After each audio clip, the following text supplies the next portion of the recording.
मुझे ये इन्वर्टर लिए हुए तकरीबन कोई 1.5 महीना हो गया, और इस 1.5 महीने में एक वक्त ऐसा भी आया था कि यार मैंने कहा कि गलती की लेकर। तो बात करेंगे इन्वर्टर में क्या मसला आता है और उन मसलों से परेशान होने की ज़रूरत है या नहीं है। तो लेट्स रिव्यू दैट।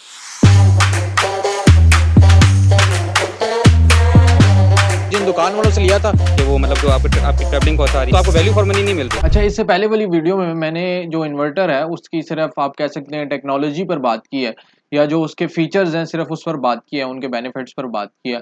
रिव्यू कोई ख़ास वो था नहीं। सो ये रिव्यू है, मैंने तकरीबन कोई 1.5 महीना इन्वर्टर इस्तेमाल कर लिया है और अब इसका ये रिव्यू बना रहा हूँ मैं। अच्छा, अब हुआ क्या था, हम गए, हमने इन्वर्टर लिया और घर आके उसकी अनबॉक्सिंग भी कर ली, फिर उसको लगा भी दिया। अब इसके बाद इन्वर्टर ठीक चल रहा था, बिल्कुल सही चल रहा था, कोई उसमें मसला नहीं था। दिन में सोलर पैनल्स जो थे उस वक्त 2 थे, तो बाद में उनको 4 कर मज़ीद ले लिए थे। तो दिन में वो सही चलता था, सोलर ज़बरदस्त चल रहा था, कोई ट्रिप नहीं करता था और कोई ओवरलोड का मसला नहीं, कोई कुछ नहीं। सो लेकिन एक बात जो थी वो ये थी कि हमारी जो बैटरी थी ना, वो काफ़ी पुरानी थी, वो तकरीबन 3 साल पुरानी थी। तो जो उसका रात को बैकअप था, दिन में वो कभी ट्रिप नहीं करता था, रात को जो बैकअप था वो अच्छा नहीं था। वो तकरीबन आप कह सकते हैं 40 मिनट था पहले, फिर वो आधे घंटे पर आया और फिर वो 20 मिनट सिर्फ रह गया। तो वो तो बैटरी का एक मसला था कि बैटरी 3 साल इस्तेमाल हो गई थी और उसकी लाइफ भी इतनी होती है, उसके साइकिल्स इतने होते हैं, और आर्म स्टार्टर बैटरी थी। बैटरी के वीक होने की वजह से वो इतना बैकअप नहीं देता था। फिर एक दिन हमारे घर वेल्डिंग का काम हुआ, जो कि बिल्कुल प्योरली वापडा पर हुआ, उसका इन्वर्टर की वायरिंग से कोई ताल्लुक नहीं था। लेकिन जब वापडा पर वेल्डिंग प्लांट चला तो हमारे यहाँ पर ना वोल्टेजेस का ज़रा मसला रहता है। मैंने वीडियो में बात भी की थी, इसमें ज़रा ना आप स्टेप अप कर सकते हैं वोल्टेज, वोल्टेज रेंज जो है वो इसकी ज़्यादा है। तो वोल्टेजेस उस दिन आ रहे थे कोई तकरीबन 180 वोल्ट, 190 वोल्ट ना, जो कि कम है काफ़ी। फिर क्या हुआ, जब वेल्डिंग प्लांट चला ना तो इसने 0 0 का एरर शो किया और ये ट्रिप हो गया। अब जो 0 0 का एरर है वो आउटपुट सर्किट शॉर्ट के लिए ना, भाई हमारी आउटपुट तो कोई सर्किट शॉर्ट हुआ नहीं है। तो मैंने कुछ लोगों से बात की, कुछ एक्सपर्ट्स से बात की, जो हम इस नतीजे पर पहुंचे ना वो ये था कि इसकी जो उस वक्त वोल्टेजेस आ रहे थे वो तकरीबन थे कोई 180 190 के दरमियान ना। और इसने अपने जो इसकी वाइड वोल्टेज रेंज है ना उसको इस्तेमाल करते हुए जब वोल्टेजेस को अप करने की कोशिश की ना, तो इस चक्कर में उसने अपने वोल्टेज ड्रॉप कर खैर 0 0 एरर आ रहा था, इसको हमने बंद किया, इसको हमने दोबारा री इंस्टॉल किया तो कोई फ़र्क नहीं पड़ा, वही 0 0 एरर आ रहा है। तो जब हम इसको दुकान पर लेकर गए तो उन्होंने बड़े सुकून से रख लिया, कुछ ज़्यादा पूछा भी नहीं।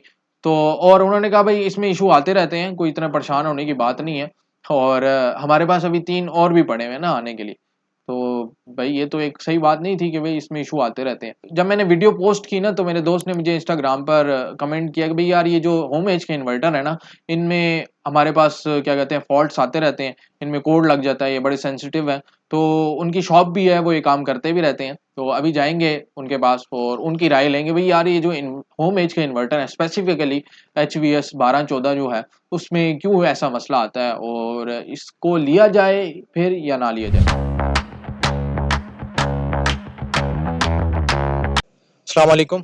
और मसलाम। अच्छा, ये अब्दुल्ला है, मेरा दोस्त है, बड़ा अच्छा, कॉलेज में हम लोगों ने साथ पढ़ा था। फिर अभी फ़िलहाल ये कॉमसेट में है। कॉमसेट में क्या कर रहे हो आप? Computer engineering.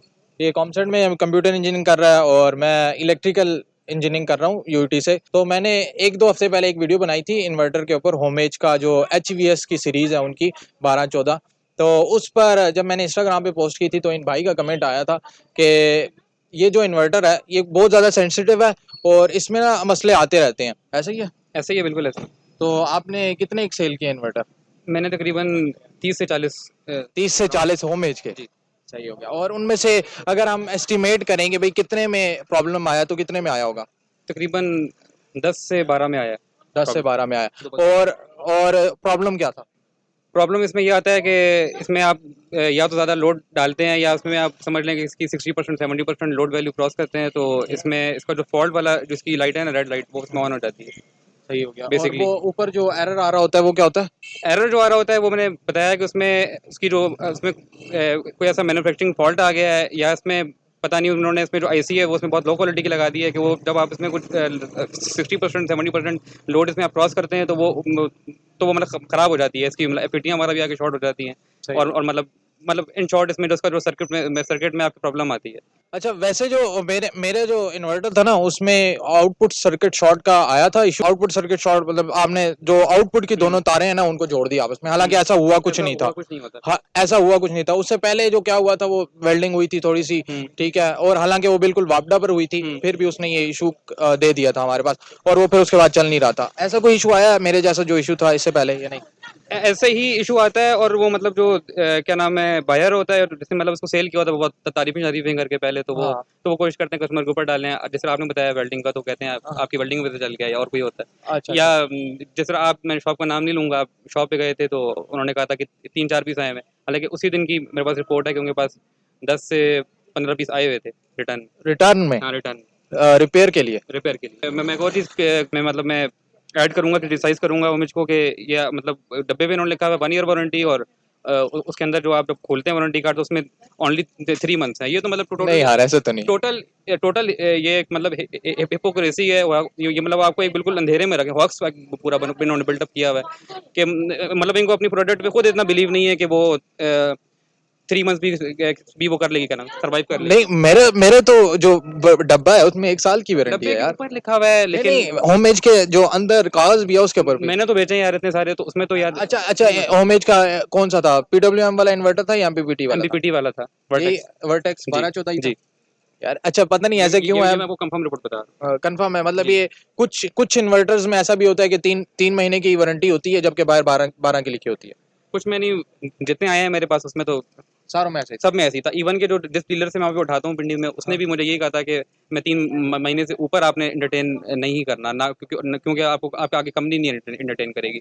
अच्छा अच्छा अच्छा, जी। तो ये भी एक इशू है।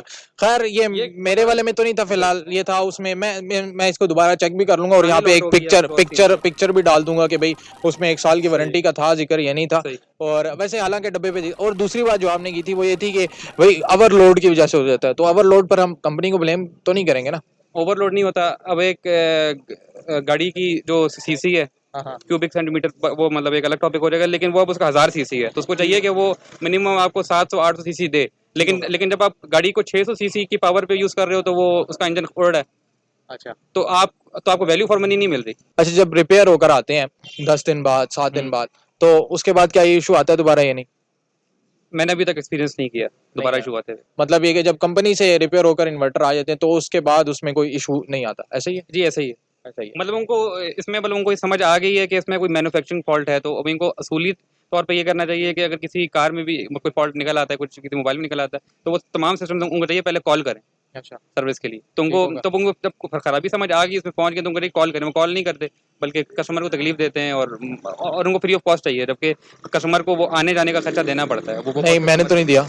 आपने नहीं दिया, लेकिन बहरहाल मतलब 500-600 आम हालात में शायद आपके मतलब कोई हो मतलब नहीं, ऐसा जान। था ना, मैंने तो जिन दुकान वालों से लिया था उनके पास गया, मैंने कहा भाई ये फॉल्ट आया है, उन्होंने कहा आप दे दें हमें, हम उन्हें भेज देंगे। सही। टीसीएस भेज किया था टीसीएस उन्होंने, और टीसीएस के उन्होंने मुझसे कोई पैसे भी नहीं टीसीएस लिए। नहीं करते वैसे, वो आप वो खैर जो भी है, जैसे भी भेजते हैं, वो कैसे भेजते हैं। टेबल बेचते हैं, मतलब अच्छा। वो मतलब आप एक अंकल कह लो, मतलब उनकी मतलब ड्यूटी ही लगा देते हैं कि वो तमाम दुकानों से इकट्ठे करके अच्छा भर के अच्छा। ले जाते हैं, वो ले आते हैं। सही है। लेकिन बहरहाल आम हालात में 500-600 लेते हैं, क्योंकि वो कंपनी की आप अगर दोबारा अगेन वो खोलोगे बुक, तो हाँ। उसमें लिखेगा कि वो कस्टमर मजाज है देने का, कि वो मतलब जो आपकी ट्रैवलिंग कॉस्ट आ रही है वो कस्टमर पे पड़ेगी। खैर चलें, ये अब्दुल्ला भाई कह रहे हैं कि देनी पड़ती है। खैर मुझे तो नहीं देनी पड़ी थी, मैंने उनको दिया, उन्होंने आगे भेज दिया, और फिर वो रिपेयर होकर आ गया था, कोई इतना ज्यादा इशू नहीं हुआ। सही। और अच्छा, जब रिपेयर होकर आ गया तो उसके बाद हमने सोलर पैनल्स भी ज्यादा कर लिए थे अपने, और बैटरी भी ज्यादा कर ली थी। अब उसके ऊपर ना वॉशिंग मशीन भी चलती है, ड्रायर भी चलता है, हम्म और 6 पंखे भी हैं। तो हम कभी कभार लोड चलाते हैं, तो आपको पता होगा एक हम्म टॉर्क लोड होता हम्म है कोई भी चीज जब हम्म शुरू होती है, तो उसका टॉर्क लोड जो है मशीन का वो अच्छा खासा होता है, तो वो चला जाता है तकरीबन 100% से ऊपर ना। वो एक दफा लाइट चलती है उसकी ओवरलोड की, हम्म और फिर वो वापस आ जाता है, हम्म मतलब 1000 वाट से ऊपर जाता है उसका लोड। सही। और फिर क्या कहते हैं उसको, वो हैंडल कर लेता है। मतलब ये भी रिपेयर में उन्होंने ठीक किया होगा। ये रिपेयर में असल में फॉल्ट ही ये था कि वो कोई इसमें ऐसा क्या नाम, वीक वीक कंपोनेंट था, जो उसकी मेरे हिसाब से इसमें बाइसिंग आईसी थी जो उसकी वीक थी। अच्छा। तो वो उसमें कोई वीक कंपोनेंट था, कि जो उन्होंने रिप्लेस कर दिया, तो वो दोबारा जो जिस तर्ज पे वो डिजाइन हुआ था 1.2 VA के उस पे, हाँ, तो वो उस पे वापस आ गया। सही हो गया, सही हो गया। अच्छा, इसमें लास्ट बात एक वो ये कि अब मेरा ख्याल से जो मेरा जाती इसमें ख्याल है ना वो ये है कि ये इन्वर्टर्स जो है ना बहुत ज़्यादा सेंसिटिव है, इसमें इतनी ज़्यादा सेटिंग आप कर सकते हैं, सोलर हम्म, किया है, फिर SBU है, फिर आर्म वापडा भी है, फिर उसके बाद आपकी बैटरी की भी सेटिंग है, फ्लोटिंग वोल्टेज है, काफ़ी ज़्यादा चीज़ें हैं। ये मेरे ख्याल से बहुत ज़्यादा सेंसिटिव हैं, तो आप इसमें क्या कहोगे, सेंसिटिव है या मैन्युफैक्चरिंग फॉल्ट है? और मैं ये समझता हूँ कि मैन्युफैक्चरिंग फॉल्ट या कोई चीज़ खराब नहीं हुई होगी, ये सिर्फ लॉक हो जाती है, जिस तरह मैकडोनल्ड्स की मशीन लॉक नहीं हो जाती। मैं इसमें लॉक नहीं, मैं इसमें दोनों थ्योरीज को रिलेट करता हूँ, मतलब मैं इसको नहीं मानता, ना वो लॉक होती है और ना ये इसमें सेंसिटिव है। ये इसमें सीधा सीधा मैन्युफैक्चरिंग फॉल्ट है, क्योंकि अगर आप इनवरेक्स 1.2 लेते हो, ठीक है, या क्राउन 1.2 लेते हो, या एनएस 1.2 लेते हो, तीनों की सेम सर्किट डिजाइन है, सेम एफपीटीज हैं, सही होगा। कंपोनेंट्स भी तकरीबन सेम है, एमपीपीटी है। एमपीपीटी हैं, सही बिल्कुल होगा। एमपीपीटी में एक एक बाल सेम है, और वाइड सिवाय वोल्टेज रेंज भी है उनमें।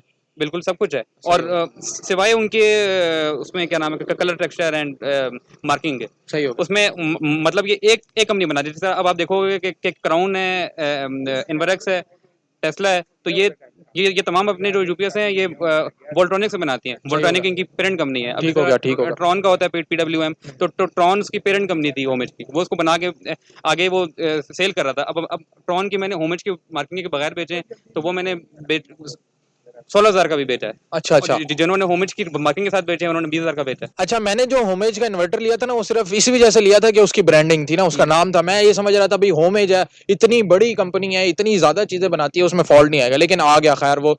और उसमें आप कह रहे हो 40% कितने परसेंट आता रहता है फॉल्ट? अगर आप इसकी परसेंटेज निकालें तो समझ लें कि 35% से 40% बनता है। 35 से 40% फॉल्ट आता और मैंने रहता आपको बताया कि इसके अल्टरनेट में ना सिर्फ आपको ये फायदा है कि आपको मैन्युफैक्चरिंग फॉल्ट देखने को नहीं मिलता, बल्कि ये फायदा है क्योंकि कस्टमर सर्विस ज़्यादा है, उनकी जो गारंटी है वो 1 साल है, और इसकी जो प्राइस है वो आपको 2-3 हज़ार का लेवरेज देती है। है। तो इसके अगर हम अलावा की बात करें, जो जिसमें हम सारी चीजें हमें यही मिल रही हो, वाइड वोल्टेज रेंज मिल रही हो, हमें एमपीपीटी मिल रहा हो, हमें क्या कहते हैं यही 1200 VA का मिल रहा हो या 1000 वाट का हो, तो वो कौन सा है? I would recommend crown. Cron का कौन सी याद है कोई उसकी जो है मॉडल नंबर नंबर नहीं शंबर? होता, लेकिन 1.2 भी है एमपीपीटी। चले मैं इनसे पूछ के डाल दूंगा क्रॉन का वो कौन सा है। तो अब इसको हम लोग कंक्लूड करते हैं, वो ये कि होमेज का जो इन्वर्टर है वो काफ़ी सेंसिटिव है मेरे ख्याल से, और ये कहते हैं कि उनमें मैन्युफैक्चरिंग फॉल्ट आता है। ठीक हो गया, ऐसे ही है ना? बिल्कुल। तो और होमेज का जो इन्वर्टर है वो उसमें अगर फॉल्ट आ जाए तो इनके कहने के मुताबिक कस्टमर के पैसे लगते हैं कुछ ना कुछ, जबकि मेरा जो एक्सपीरियंस ट्रैवलिंग है कॉस्ट, मेरा जो एक्सपीरियंस है उसमें क्या कहते हैं नहीं लगे। नहीं अगर लगे नहीं, लेकिन अगर आप उसका गारंटी कार्ड पढ़ोगे तो ट्रैवलिंग कॉस्ट देने का पाबंद है कस्टमर, ये लिखा हुआ है। अच्छा अच्छा। अब वो लेते हैं नहीं लेते उसकी सवाब दी। सही है, सही हो गया। तो लेकिन इसके अब इन्होंने जो रिकमेंड किया वो ये है कि क्रोन का ले लें, और मैं भी यही कहूंगा कि भाई इतनी ज्यादा ख्वारी से बचने आप जाएं। आपका इन्वर्टर अगर खराब हो जाता है तो आपको 14 दिन इंतजार करना पड़ेगा उसके ठीक ठीक होने का। बिल्कुल, ठीक है, उन 21 14 दिन लास्ट में में आप अगर क्या करेंगे? ठीक है, तो उससे बेहतर ये आप एक दफा खर्चा करें, और उस ये कह रहे हैं कि थोड़े से पैसे भी कम होते हैं क्रोन वाले के। क्योंकि तो जो जिसकी दुकान चल जाती है ना, जिसका ब्रांड चल जाता है, तो ऊपर उसके ब्रांड वैल्यू भी लेता है। तो आप ब्रांड वैल्यू क्यों पे करते हैं? आप वही सेम क्वालिटी आप उन्हीं पैसों में, जिस तरह मोबाइल की रेंज है, हाँ, सैमसंग है, आईफोन है, वो अपनी ब्रांड वैल्यू लेता है, और बिल्कुल वही बिल्कुल। रेडमी में आपको उससे डबल ट्रिपल फीचर मिल जाते हैं उसी सही उसी सही सेम रेंज होगा। में। तो ये सीन होता तो ये है कि क्रोन का लें, और अगर आपने होमेज का ले लिया और वो ख़राब नहीं हुआ तो आप बड़े लकी हैं माशाल्लाह। है। हाँ, तो और ये है कि क्रोन का लें, उसको ट्राई करें। मैं इनसे पूछ के मॉडल नंबर शंबर डाल दूंगा। अब्दुल्ला साहब, आपका बहुत बहुत शुक्रिया जी, आपने हमें टाइम दिया। वेलकम वेलकम, जज़ाकल्लाह। अल्लाह हाफिज़। हो रही है सर। ओहो, थोड़ी बहुत सब्र कर लेना। बंद तो नहीं कर दी? पॉज की है? पॉज भी नहीं की, बस ठीक है। कट कर दिया। आप 5-7-10 मिनट बाद आ जाओ।